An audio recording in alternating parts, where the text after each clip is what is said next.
Subscribe کیجیے ہمارے channel کو، آنے والا بیان سب سے پہلے سننے کے لیے شکریہ۔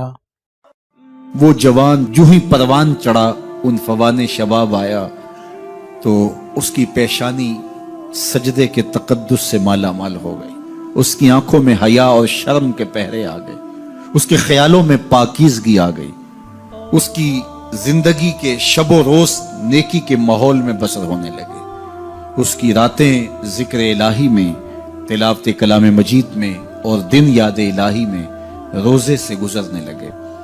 وہ جوان جس کی جوانی اللہ کی عبادت میں گزری، کیونکہ جوانی اگر عبادت میں گزر گئی تو بڑھاپا تو پر نور ہے ہی ہے۔ سب سے مشکل مرحلہ زندگی کا جوانی کا ہے۔ شیطان زیادہ ورغلاتا ہے کسی شخص کو جب وہ جوانی کے مرحلوں سے گزر رہا ہوتا ہے۔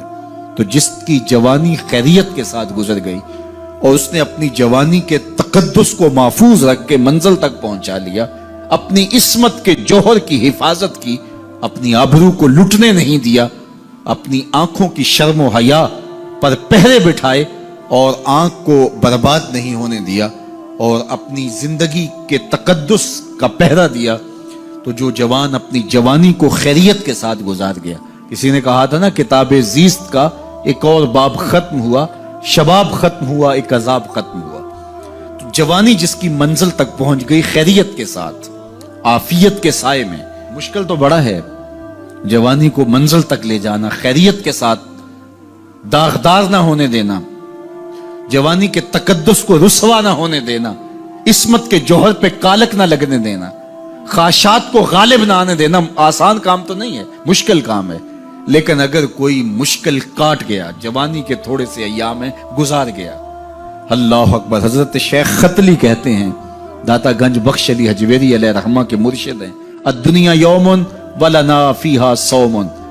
وہ کہتے ہیں دنیا ایک دن ہے، ہم روزہ رکھ کے گزار رہے ہیں۔ تو روزہ رکھ کے سارا دن گزر ہی جاتا ہے، دوپہر بھی آتی ہے گزر جاتی ہے، اور عصر کا وقت بھی آتا ہے گزر جاتا ہے، کھانے کا وقت بھی آتا ہے، چائے کا وقت بھی آتا ہے، سب کچھ ہوتا ہے لیکن گزر جاتا ہے، افطار تک بندہ پہنچ جاتا ہے۔ جس نے زندگی روزے کی طرح گزار دی، جس نے جوانی روزہ رکھ کے گزار دی، خواہشات کو بے قابو نہیں ہونے دیا، مشکل کام تھا لیکن اس نے مشکل کام کر دکھایا۔ اجر کتنا بڑا ہے، سنیے اللہ کے محبوب کی زبان سے سنیے۔ حضور نے ارشاد فرمایا جو سید ابو ہریرہ کے ذریعے سے ہمارے تک پہنچا، فرمایا قیامت کے دن جب سورج کا رخ سیدھا ہوگا، زمین تانبے کی ہوگی، لوگ پسینے میں شرابور ہوں گے، کوئی ٹخنوں تک پسینے میں، کوئی گھٹنوں تک، کوئی کمر تک، کسی کو پسینے کی لگام دی جائے گی، اور وہ پسینہ ایسے نہیں ہوگا جس طرح یہ پسینہ ہے، اتنا گرم ہوگا۔ ابن رجب حنبلی کہتے ہیں اس پسینے کا ایک قطرہ اگر احد پہاڑ پہ ڈال دیا جائے تو وہ پگھل جائے، اتنا گرم ہوگا، بدبودار اتنا ہوگا، ایک قطرہ دنیا پہ ڈال دیا جائے، انسان کیا جانوروں کے دماغ بھی پھٹ جائیں، اس پسینے میں لوگ شرابور ہوں گے۔ لیکن جس نے اپنی جوانی کو عافیت سے گزارا ہوگا، کل قیامت کے دن جب کوئی سایہ نہیں ہوگا، اللہ اس جوان پر اپنے عرش کا ٹھنڈا سایہ عطا فرمائے۔ وہ شخص جس کو کسی عورت نے دعوت گناہ دی اور وہ صاحب منصب تھی، صاحب جمال تھی، اور اس نے یہ کہہ کے یہ خواہش، یہ آرزو مسترد کر دی، انی خاف اللہ۔ اسی طرح کوئی عورت ہے تو اس نے اپنے تقدس کی حفاظت کی، اپنی آبرو پہ پہرا دیا اور کسی پیشکش کو ٹھکرا دیا، تو فرمایا قیامت کے دن جب کوئی سایہ نہیں ہوگا، اللہ اسے بھی اپنے عرش کا ٹھنڈا سایہ دے گا۔ کیسا سخت دن ہوگا، اور وہ کس اعزاز میں ہوگا، کس تکریم میں ہوگا۔ یہ تو 4 دن 10-20 سال ہیں، اور وہ 50,000 سال کا ایک دن۔ پھر اس کو اللہ کا شکر ادا کرنا ہوگا کہ اللہ تو نے کتنا کرم کیا میرے اوپر کہ میری جوانی خیریت اور عافیت سے گزری، اور آج اس کا تو کتنا بہتر صلہ مجھ کو دے رہا۔ انسان جب کوئی اچھی بات سنتا ہے تو انسان کی فطرت ہے کہ وہ آگے منتقل کرتا ہے۔ آج کل وہ شیئر کر دیتے ہیں نا، جو بات آئے تو آپ اس کو آگے بڑھاتے ہیں، دوستوں میں شیئر کر دیتے ہیں۔ تو یہ انسان کی فطرت سے افواہیں بھی اس لیے پھیلتی ہیں کہ جو بھی بات آپ سنتے ہیں فوری آپ کی کوشش ہوتی ہے کہ یہ سب سے پہلے دوستوں کو میں ہی بتاؤں۔ تو یہ انسانی فطرت ہے۔ تو جب افواہ اور ایسی چیز، کوئی غم کی خبر بھی ہو، کسی کی وفات کی خبر بھی ہو، تو اس وقت بھی انسان کی فطرت، سست سے سست آدمی بھی پھر جلدی جلدی فون کرتا ہے، آگے بڑھاتا ہے کہ فلاں سے ایک فوت ہو گیا. تو چونکہ یہ فطرت ہے، بات کو آگے بڑھانے کا شوق ہے انسان کے اندر رکھا ہے، اس سے چیزیں پھیلتی ہیں. اور پھر جو خیر کی خبر ہوگی یا خیر کی بات ہوگی تو اس کو تو آگے پھیلانے کا پھر ہمارا دین بھی ہمیں ترغیب دیتا ہے، جذبہ دلاتا ہے. تو حضرت ابو ہریرہ اس جذبے کے تحت جو سنتے تھے پھر آگے منتقل کرتے. اب حضور کی بارگاہ سے اٹھ کے جاتے تو سب سے پہلے گھر جاتے اور سب سے پہلے اپنی ماں کو ہی سناتے. اور ماں تھی کافرہ، وہ سننے کی بجائے، خوش ہونے کی بجائے سن کے وہ الٹا ناراض ہوتی اور کوئی نہ کوئی ایسی بات کر دیتی. سید ابو ہریرہ سے گوارا نہ ہوتا. ایک دن انہوں نے کوئی ایسی بات کر دی کہ حضرت سیدنا ابو ہریرہ رضی اللہ تعالیٰ عنہ نے فیصلہ کر لیا کہ آج ماں کو چھوڑ دینا ہے، کیونکہ میں یہ گوارا نہیں کرتا کہ میرے آقا کے بارے میں کوئی ایسا جملہ کوئی بولے. اور تھی گھر میں ماں ہی، بھائی بھی کوئی نہیں تھا، بہن بھی کوئی نہیں تھی، باپ بھی فوت ہو گئے تھے، شادی بھی نہیں ہوئی تھی. تو ماں ہی ماں گھر میں، اور ماں اور بیٹا اکٹھے رہتے ہو تو پھر محبت بھی مثالی ہوتی ہے. تو اب ماں ہی ایک رشتہ ہے مادی دنیا کے اوپر. تو حضرت ابو ہریرہ رضی اللہ تعالیٰ عنہ نے فیصلہ کر لیا کہ چھوڑ دینا ہے. چھوڑ کے گھر سے نکلے، لیکن دل ڈوب رہا ہے کہ ایک ہی تو رشتہ تھا، وہ بھی گیا. افسردہ ہے، حضور کی خدمت میں پہنچے. دل و قلب و نگاہ کے مرشد اولین نے ابو ہریرہ کی اداسی دیکھی تو فرمایا ابو ہریرہ کیا بات ہے؟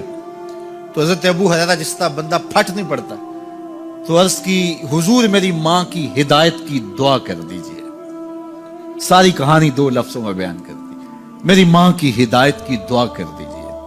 حضور نے نہیں پوچھا کیا ہوا، کیا ماجرا ہوا، فوراً ہاتھ اٹھ گئے. اور لفظ کیا تھے؟ اللہم اہد ام ابی ہریرہ تھا، اے اللہ ابو ہریرہ کی ماں کو ہدایت دے دے. ادھر انہوں نے بے چینی سے یہ بات کہی، ادھر حضور کے ہاتھ اٹھے. پھر ان اٹھے ہوئے ہاتھوں کو خالی تو موڑا ہی نہیں جاتا. اجابت کا صحرا، عنایت کا جوڑا، دلہن بن کے نکلی دعائے محمد صلی اللہ علیہ وسلم. تو حضور علیہ السلام نے ہاتھ اٹھا دی، حضرت ابو ہریرہ نے دوڑ لگا دی. کسی نے پوچھا ابو ہریرہ آج بڑی جلدی ہے؟ کہا آج ہی تو دیکھنا چاہتا ہوں، گھر پہلے میں پہنچتا ہوں یا حضور کی دعا پہلے پہنچتی. جا کے دروازے کو دستک دی، اندر پانی کے کھنکنے کی آواز آ رہی تھی جس طرح کوئی غسل کر رہا ہو. آواز دی تو آواز آئی، بیٹا ابو ہریرہ ٹھہرو، میں بھی آئی. کہا لہجے سے سمجھ گیا اس میں محمد عربی کی دعا بول رہی ہے. تھوڑی دیر کے بعد میری ماں آئی، تازہ آثار وضو سے اور غسل کی وجہ سے ان کے جو ہے وہ بالوں سے قطرے ٹپک رہے تھے اور لبوں پر میرے حضور کا کلمہ جاری تھا. اللہ اکبر. سیدنا ابو ہریرہ تیرے مقدر پہ قربان. ایک سفر میں حضور علیہ السلام اور اصحاب گامزن تھے کہ راستے میں قیام کیا تو ایک قبیلے کی صلح کروانے کے لیے حضور علیہ السلام تشریف لے گئے. وہاں کچھ تاخیر ہو گئی تو صحابہ نے حضرت ابوبکر صدیق کو کہا کہ حضور رک گئے ہیں تو نماز کا وقت جا رہا ہے، آپ نماز پڑھا دیجیے. تو حضرت ابوبکر صدیق رضی اللہ تعالیٰ عنہ مصلی پہ کھڑے ہو گئے. اب نماز شروع ہوگی، ادھر سے حضور بھی فارغ ہو گئے. تو آقا کریم تشریف لائے. تو آقا کریم علیہ السلام جو ہی تشریف لائے تو صحابہ کی صفیں بندی ہوئی تھی. حضور کو دیکھا، انہوں نے راستہ چھوڑ دیا. پیچھے سے لے کر کے مصلی تک صحابہ نے حالت نماز کے اندر حضور کے لیے راہ کشادہ کر. کاش کہ یہ حدیث سب لوگوں نے پڑھی ہوتی اور امت میں اتنے فرقے نہ بنتے اور یہ سوچ کبھی نہ پنپتی کہ نبی کے خیال سے نماز ٹوٹتی ہے. یہاں تو راستے چھوڑے جا رہے ہیں، یہاں تو پروٹوکول دیا جا رہا ہے. اللہ اکبر. اور یہ حدیث کہیں چھپی نہیں ہے، بخاری کے اندر چھپی ہوئی. اللہ اکبر.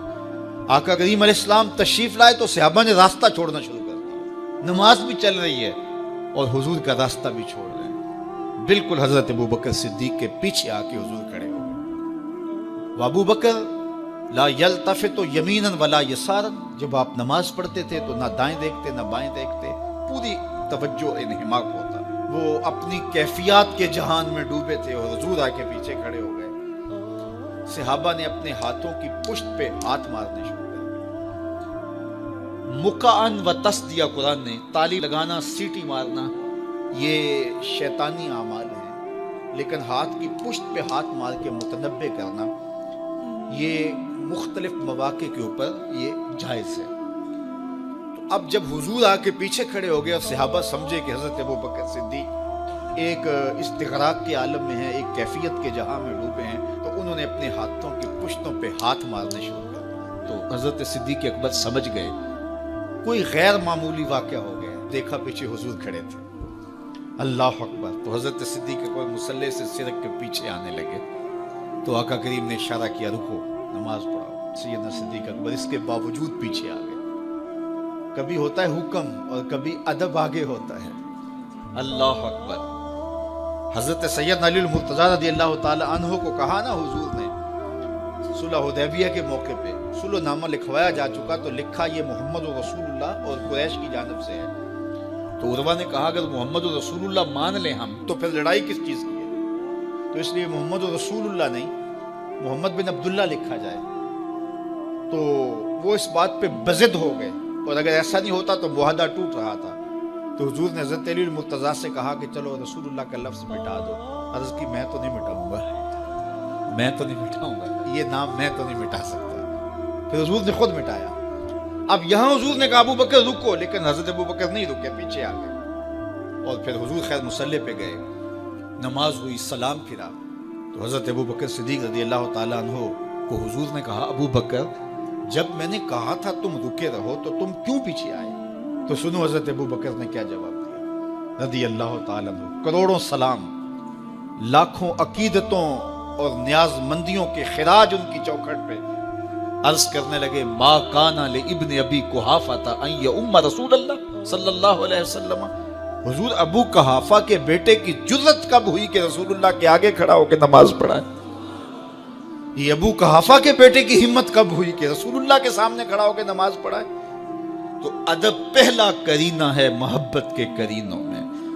حضرت ابو بکر صدیق رضی اللہ تعالی عنہ نے اگر حضور علیہ الصلوۃ والسلام کی اطاعت اور حضور کی محبت، ادب، فرما برداری اور جان ساری کے انوکھے باب رقم کیے ہیں، لیکن حضور نے بھی ان کو جو اعزازات دیے۔ ایک خاتون آئی مسئلہ پوچھنے، آقا کریم نے فرمایا پھر آ جانا۔ اس نے کہا پھر آؤں اور آپ نہ ملیں، تو کہا میں نہ ملوں ابو بکر تو ملیں گے نا، اللہ اکبر۔ تو اپنے بعد اشارہ دے دیا ان کی طرف کہ میرے بعد میرا نائب ابو بکر ہے، اللہ اکبر۔ عزتوں کی مسند اور عزتوں کی معراج اور عزتوں کے مقام پہ سیدنا صدیق اکبر رضی اللہ تعالی عنہ کو بٹھایا۔ میرے والد گرامی رحمت اللہ تعالی علیہ نے پوری زندگی میں کوئی ایک تقریر بھی ایسی نہیں کی جس میں یہ اشعار نہ پڑے ہوں۔ جب وہ خطبہ پڑھتے تھے تو خطبہ پڑھنے کے بعد یہ اشعار پڑھا کرتے تھے، جس میں اس کی کیفیت ہے کہ جو حضور کے شہر میں جانے کے لیے تڑپتا ہے۔ ز مہجوری برآمد جان عالم، ز مہجوری برآمد جان عالم، تراحم یا نبی اللہ تراحم۔ کہ عرض کی جا رہی حضور آپ کی جدائی میں پورے جہان کی جان نکل رہی ہے۔ ز مہجوری برآمد جان عالم، تراحم یا نبی اللہ تراحم، نہ آخر رحمت للعالمینی، ز محرومہ چرا فارغ نشینی، بروں سر از برد یمانی، کہ روئے تست صبح زندگانی۔ حضور اپنا سر انور اس یمنی چادر سے ذرا نکالیے، چونکہ آپ کا چہرہ انور زندگی کی صبح ہے، زندگی کی بہار ہے۔ ادیم طائف نعلین پاکن، شراکز رشتہ جاں ہائے ماکن، اللہ اکبر۔ جامی علیہ رحمہ کا انداز کتنا دل آویز ہے۔ وہ کہتے ہیں حضور آپ طائف کے بنے ہوئے چمڑے کے جوتے پاؤں کی زینت بنائیں۔ آپ جوتے جو پہنے وہ طائف کا مشہور چمڑا ہو اور اس کے بنے ہوئے۔ شراکز رشتہ جاں ہائے ماکن، اور اس کے اندر جو تسمے ڈالیں وہ جامی کی جان کے ڈالیں، جامی کے چمڑے کے نہیں، جامی کی جان کے تسمے ان نالین میں ڈالیں جو آپ طائف کے بنے ہوئے نالین زیب تن کریں۔ وہ ایک شاعر کہتا ہے عربی کا کہ یا لیتنی کنتو تربت ایبتکم فلتسمت نعالک ذاک کدی، کاش میں مولوی نہ ہوتا۔ وہ بہت بڑا شیخ الحدیث گزرا ہے، تو وہ کہتا ہے میں کاش شیخ الحدیث نہ ہوتا، میں مولوی نہ ہوتا، مدینے کی گلی کی مٹی ہوتا، حضور گزرتے تلووں کو چوم لیتا۔ چے باشد گر کنی سوئم نگاہے، ہمیشہ گر نہ باشد گاہے گاہے، نگاہ یا رسول اللہ نگاہ، صد ہزاراں جبریل اندر بشر، بحر حق سوئے غریبہ یک نظر، یا رسول اللہ انظر حالنا، یا حبیب اللہ اسما قالنا، اننی فی بحر غم مغرق خذ یدی ساحل لنا اشکالنا، یا صاحب الجمال و یا سید البشر، من وجهک المنیر لقد نور القمر، لا یمکن الثناء کما کان حقہ، بعد از خدا بزرگ توئی قصہ مختصر۔ ساری کہانی آ کے یہی ختم ہوتی ہے۔ تو یہ میری اور آپ کی سعادت مندی ہے۔ اللہ کی توفیق سے آپ کے لیے اور آپ میرے لیے محبت اور دعا کے جذبات رکھتے ہیں، اور ہم ایک دوسرے کے لیے دعا گو ہیں کہ آج میں حاضر ہوا ہوں اور آپ نے جو ہے وہ میرے لیے اپنی آنکھوں کی چمک اور محبت پیش کی ہے۔